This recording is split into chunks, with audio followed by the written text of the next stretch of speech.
And in Washington, Bernard Shaw.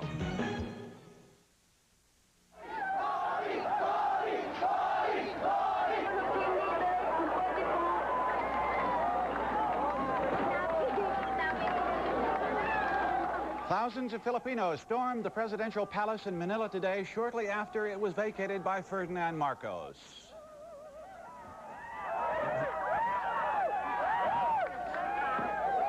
Marcos is out of the country now. He left after 20 years of rule, leaving it for his rival Corazon Aquino to govern. Good evening, everyone. I'm Steve Schatz. Don Farmer and Chris Curl have this week off. Ferdinand Marcos is in the U.S. possession of Guam at this hour, 1,500 miles northeast of Manila. His final destination is not yet known, but there is speculation he may go to Hawaii next. Marcos' decision to leave the Philippines prompted wild celebrations in the streets, accompanied by rioting and looting. But the woman who now takes charge says, in her words, the agony is over, we are finally free. Those are the words of Corazon Aquino, the head of the new government of the Philippines. Our coverage of this day's events begins with CNN's Mike Shinoy in Manila.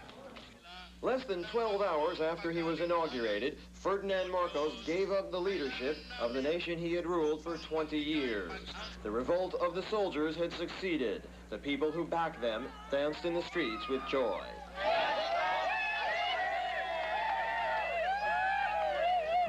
Corazon Aquino went on television to announce the start of a new era. A new life starts for our country tomorrow. A life filled with hope, and I believe a life that will be blessed with peace and progress. Moments after Marcos was flown to the American Air Base at Clark Field, thousands of people stormed the presidential palace.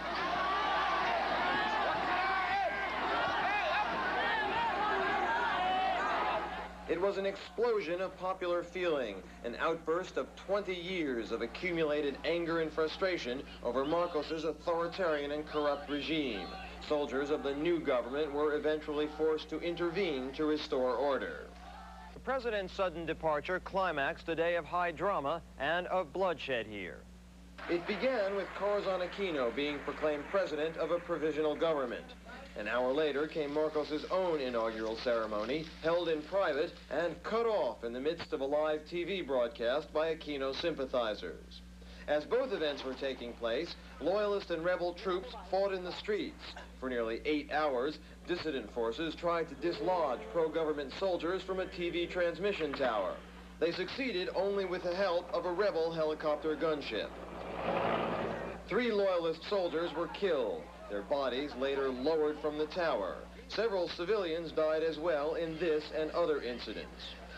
With the casualty toll mounting, rebel leader Juan Ponce Enrile, formerly Marcos's defense minister, negotiated with the president to arrange a peaceful transfer of power. And 4 days after the uprising began, Ferdinand Marcos finally bowed to the pressure. On the pro-Aquino TV station, it was a time for prayer and tears. Lord God, I have no more word, but thank you. Bless us. God bless the Philippines. Mike Shinoy, CNN, Manila. Photographers and journalists were allowed a view inside the palace after the Marcos family fled. Inside were the remnants of 20 years of rule and offices in total disarray because of the quick leave-taking. There was a book of photographs and drawings of Hollywood stars.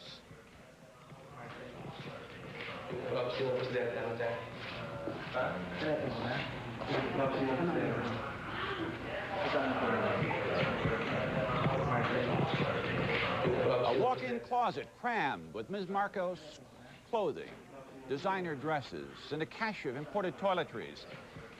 But the people outside were becoming impatient, and they rushed to the palace to continue the celebration inside.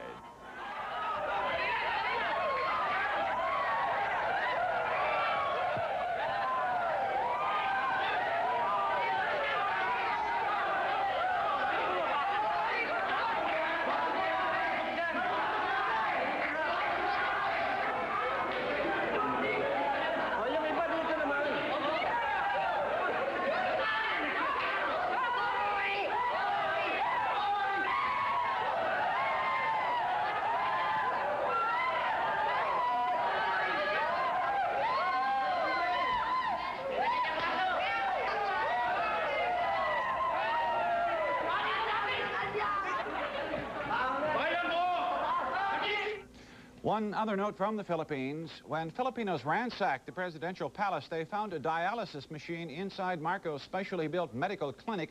It had been rumored that Marcos was ill with kidney problems and was undergoing dialysis in secret. Bernie? Marcos's medical problems were also apparent today when he boarded that U.S. military plane to leave the Philippines. Pentagon sources say Marcos was carried to the plane on a stretcher. Our Pentagon correspondent, Carl Rochelle, is standing by live. Carl, what's the latest on Marcos's flight from his homeland? Well, Bernie, he is now in Guam. He arrived at roughly 7:37 our time this evening. He was flown to Guam from the Philippines in a C-9 aircraft, a Nightingale, if you will. That's a medical version of the DC-9 commercial aircraft, and I guess you could best describe it as a flying ambulance. But Marcos was on board the plane. With him were his wife, General Ver, and General Ver's wife. A second plane, a C-141 Starlifter, with other members of the Marcos party, a total of 55 people, was also brought from the Philippines to Guam. Marcos was met at the Air Force plane by a helicopter and taken to the Naval Hospital, where he will undergo a series of checkups. Marcos left Manila early this morning aboard, he and his party, from 4 U.S. Air Force helicopters and was flown by the helicopters, the party, to Clark Air Base. There he spent the night, and this morning the decision was made. Marcos told most people that he wanted to stay in the Philippines, that, if you will, he wanted to die there. He is not known as not being terribly healthy, but he wanted to spend his last days preferably in northern Luzon, his home province. But when it was learned that his security could not be guaranteed, the decision was made for him to leave and go to Guam. Senior administration officials say he will spend several days in Guam. We are told that a decision on where to go next has not yet been made. That, to elaborate, Marcos has not decided, but we understand that he is getting some input from Washington on that question. The situation has been described to us as extremely fluid and subject to change, but most officials here believe that Marcos will ultimately go to the United States, perhaps to Hawaii, where he is known to own property. This is Carl Rochelle, CNN, reporting live from the Pentagon. The Reagan administration hailed events in the Philippines as a major foreign policy victory for the United States, calling it a successful and carefully orchestrated effort to promote democracy. But as CNN's White House correspondent Frank Sesno reports, the fact that Marcos was a longtime political ally was not forgotten. Secretary of State Schultz spoke for the administration, praising the peaceful transition to a new government in the Philippines, saying that reason and compassion had prevailed. The United States extends recognition to this new government, headed by President Aquino. We pay special tribute to her for her commitment to nonviolence, which has earned her the respect of all Americans. At the same time, Schultz offered sanctuary for Ferdinand Marcos, his family, and top aides. Marcos had been, said Schultz, a staunch friend of the U.S. He has been a constructive force, and as he continues on his life, we wish him to have a life of dignity and honor. In fact, Marcos's fate was sealed in the early hours of Monday morning when the White House cut him loose, saying it would be futile for him to cling to power. It was Senator Paul Laxalt who served as the final go-between. As the president's special emissary, he visited the Philippines last October. His talks prompted elections ultimately marred by fraud. As his regime was disintegrating Monday, Marcos phoned Laxalt, who met with the president, then phoned back to say, in his opinion, it was time to cut, and cut cleanly. I think the time has come. And there was the longest pause on the other end of that phone. It seemed to last minutes. And he finally, I said, Mr. President, are you still there? And finally he came on and he says, yes, I'm here, Senator. He says, I'm so very, very disappointed. The handwriting had been on the wall, however. Imelda Marcos, the former president's powerful wife, called U.S. Ambassador Stephen Bosworth Monday night, Washington time, indicating Marcos was considering quitting, asking about safe ways out of the presidential palace, and about the possibility of remaining in the Philippines. Later, Bosworth called back with offers of transportation. He had contacted Aquino supporters, asking if Marcos could stay. He was told his safety could not be guaranteed. The administration's confidence in Corazon Aquino was forged during Special Envoy Philip Habib's trip to the Philippines last week. He had been asked to determine her ability to govern and was satisfied she could. Senior administration officials say the transition in the Philippines represents a substantial success for U.S. foreign policy and will help the president politically here at home on everything from defense spending to aid for Nicaraguan rebels. Frank Sesno, CNN, the White House. It wasn't long ago that Ferdinand Marcos enjoyed unwavering support from the Reagan administration. CNN Foreign Affairs correspondent Ralph Begleiter reviews how that changed. President Reagan was ushered reluctantly over the past 2.5 years toward the conclusion that he should no longer support the crumbling Marcos government. Secretary of State Schultz says the U.S. tried to get Marcos to reform his economy and military. We've talked with President Marcos and his government constantly about them and urged him to undertake various reforms, and he has done some things. But in our judgment, not enough. As recently as 2 weeks ago, Mr. Reagan was still asserting against the best advice from his aides that Marcos did not steal the Philippine election from Corazon Aquino. White House aides say Mr. Reagan's longtime friendship with his conservative Philippine ally led him to believe right to the very end that Marcos has done a remarkable job as Philippine leader. That illusion began to fade for both Marcos and Reagan more than 2 years ago with the assassination of popular opposition leader Benigno Aquino. Marcos clung to his despised chief of military staff, Fabian Ver, who was accused of covering up the Aquino assassination. U.S. intelligence agencies told the White House the corrupt Marcos government was increasingly incapable of handling a growing communist insurgency which could threaten U.S. military bases in the Philippines.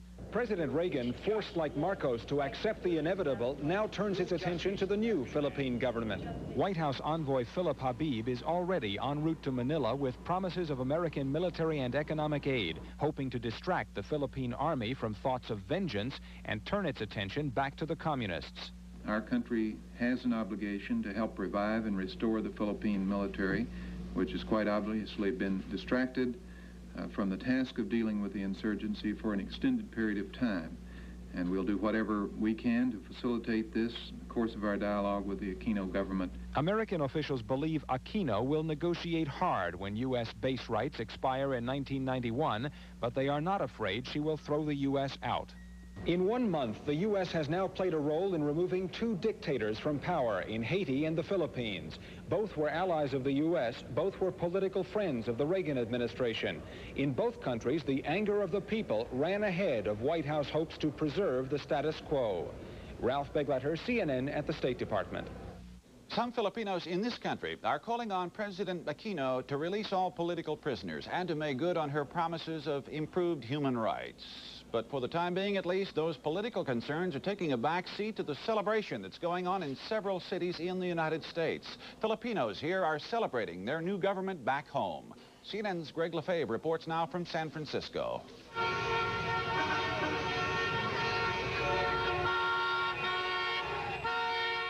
The largest Filipino community outside Manila is calling this Freedom Day. Filipinos gathered outside their consulate in San Francisco to cheer their new government. Inside the consulate, it was Freedom Day, too, for C.J. Quijano. For the first time in 14 years, he can go home to his Philippines. An attorney who once defended political prisoners, he's lived in exile since Ferdinand Marcos declared martial law in 1972. I think I was the first one to call him the biggest thief in Southeast Asia. And that did it. Romulo canceled my passport and called me a traitor. As Quijano filled out his new passport application, consulate workers hugged each other in jubilation. I think for the first time in many, many years, I feel very proud to be a Filipino. The Philippine embassy staff in Washington celebrated its new government with champagne. Long live the people! Reading again and again the new orders from Manila. That in accordance with instructions from the Ministry of Foreign Affairs in Manila, the embassy is now functioning under the leadership of President Corazon C. Aquino. Outside the New York consulate, angry protesters demanded that the U.S. refuse Marcos asylum and instead send him back to the Philippines for prosecution. We'll do everything we can. We're going to plan on it. We don't think he should be given an opportunity to root himself someplace again and build up some kind of a base and try to destabilize the government of Cory Aquino. We are going to stop him from doing this. But in Los Angeles, consulate workers hoped for a peaceful transition. Ours is a civilized society, and especially now there is no room for vindictiveness. Greg Lefebvre, CNN, San Francisco. Corazon Aquino has called on all appointed government officials to resign, including members of the Supreme Court. But she has asked civil service workers to stay in place. CNN's Bob Ireland reports from Manila on key members of the new Aquino government. Corazon Aquino, the new president of the Philippines, campaigned as a moral alternative to what she called the evil corruption of the Marcos regime. The widow of assassinated Senator Benigno Aquino overcame two disadvantages when she finally won the presidency. First, she is completely inexperienced in government, and she was born into the nation's wealthy ruling class, which is viewed with distaste by many people in the country. She is a first cousin of Eduardo Cojuangco, one of President Marcos's closest associates. San Miguel Corporation, which Aquino asked her followers to boycott, is under the control of her cousin. But after 20 years of harsh rule under Marcos, the people seemed determined to find an alternative to that regime, and they reacted strongly to Aquino's appeal as a deeply religious housewife who offered them a simple truthfulness with which they were able to identify. Salvatore Laurel is another member of the elite class, a Harvard-trained lawyer and a former member of Marcos's ruling party. He was regarded with suspicion by many people when he joined the growing opposition to Marcos after Benigno Aquino's assassination. Laurel wanted to be president, but he won the people's trust when he agreed to stand aside during the election campaign and run for vice president in order to ensure a unified opposition. Defense Minister Juan Ponce Enrile became a hero when he broke with President Marcos and led the Philippines Armed Forces to the opposition camp. Enrile, also a Harvard lawyer, has in the past been considered a possible successor to Marcos within the ruling party. He was seen by many as a member of Marcos's inner circle, and ironically, the man now considered a kind of savior was the same man who was the legal architect of the Marcos administration under martial law. Similarly, Enrile's colleague in the walkout of the military, General Fidel Ramos, was the effective administrator of martial law. Still, Ramos, a West Point graduate, has been viewed by people generally as an honest soldier. And for many, his part in the overthrow of Marcos was really on their side all along. Bob Ireland, CNN, Manila.